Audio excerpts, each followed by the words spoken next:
अस्सलाम वालेकुम, welcome to the peds world. मेरा नाम डॉक्टर अहमद रसूल है, मैं माहिर अमराज बचकान हूँ। आज हम एक इम्पोर्टेंट टॉपिक पर डिस्कशन करेंगे और ये हमारे यहाँ बहुत ज़्यादा ये मसला पाया जाता है और कई दफ़ा बड़ा अनएड्रेस्ड रहता है ये मसला, जिसकी वजह से बच्चों की सेहत पर बहुत बुरा असर पड़ता है।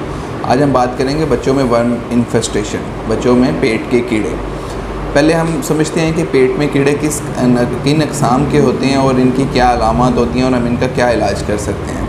एक इनकी डिफरेंट टाइप्स हैं, जैसे कि टैपवर्म, जिन्हें फ्लैटवर्म्स भी कहते हैं, जो अनडाइजेस्टेड फूड खाने की वजह से बच्चों के पेट में जाते हैं और वहाँ जाके ब्रीड करते हैं। दूसरे पिन वर्म्स हैं, जो जानवरों के साथ बच्चे जो खेलते हैं या पेट्स के साथ रहते हैं, उनसे वो कांटेक्ट होता है और वो बॉडी में मूव करते हैं। इसके बाद थ्रेड वर्म्स आते हैं। इस तरह की मुख्तलिफ़ अक़साम हैं और मुख्तलिफ़ सोर्सेज़ हैं। इसमें हम मेन जो हमारा फोकस है वो हम बात करते हैं कि इनकी अलामत क्या आती हैं।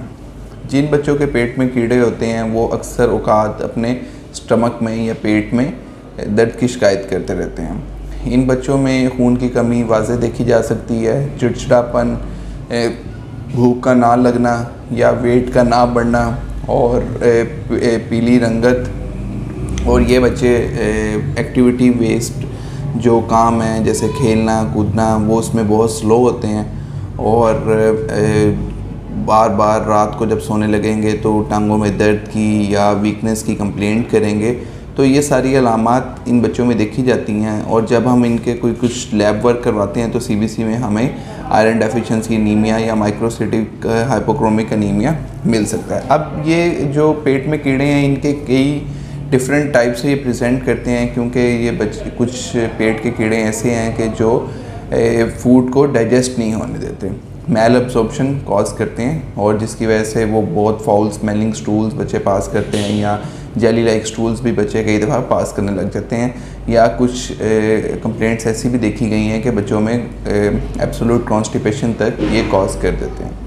अब इसमें इनका ट्रीटमेंट सबसे पहले तो ये है कि हम जो सोर्स है उसको अवॉइड करें। अब सोर्स कैसे है कि कंटेमिनेटेड फूड या पानी जो बच्चे पीते हैं या पेट्स के साथ जो बच्चे ज़्यादा रहते हैं या अनडाइजेस्टेड फूड बच्चे ना लें। उसके बाद कुछ एंटीपैरासिटिक सिरप्स हैं, जैसे वर्मोक्स है या अल्बेंडाजोल, मेबेंडाजोल, तो वो आप डिफरेंट साइकिल्स के साथ दे सकते हैं। जैसे वर्मोक्स है तो हम उसको फॉर 3 डेज़ बीडी डोजेज में देते हैं और उसको 15 डेज़ के बाद फिर रिपीट करते हैं और 15 डेज़ के बाद फिर रिपीट करते हैं, 3 साइकिल्स देते हैं। उसकी वजह यह है कि जब हम पहली दफ़ा एक सिरप का कोर्स करते हैं तो उससे कीड़े मर जाते हैं, लेकिन जो उन्होंने ब्रीड किया होता है या उनके जो एग्स होते हैं वो उन पर असर नहीं करते और वो 7 to 10 डेज़ के बाद हैच होते हैं और फिर से पेट में कीड़े बनते हैं। तो जब हम सेकेंड डोज देंगे तो वो जो हैच किए हुए एग्स होंगे जिसमें से वो लार्वास निकल आए होंगे उस पर एक्ट करेगा और उनको मार देगा। इसी तरह थर्ड साइकिल में 3 कंप्लीट साइकिल्स में वो एक कंप्लीट एरेडिकेशन हो जाती है।